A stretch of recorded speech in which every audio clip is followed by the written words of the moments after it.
দৈনিক সন্ধ্যাবেলা এই আমল করলে সারা রাত আল্লাহর রহমত পাওয়া যায়।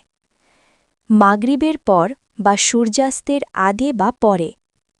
১ আয়াতুল কুরসি একবার।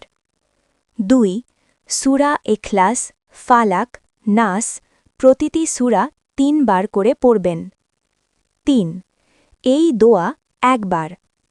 আমি আল্লাহর পূর্ণ বাণীর আশ্রয় নিচ্ছি সব সৃষ্টির অনিষ্ট থেকে।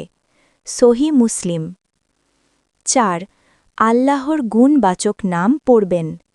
ইয়া হাইয়ু, ইয়া কাইয়ুম, ইয়া নূর, ইয়া রাকিব, ইয়া সাবুর।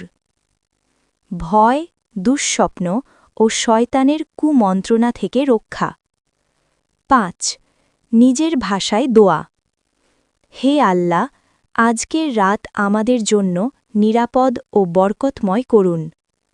৬ দরুদ শরীফ ১০ বার। অতিরিক্ত খুব উপকারী। ঘুমানোর আগে আয়াতুল কুরসি একবার। ৩ কুল ৩ বার।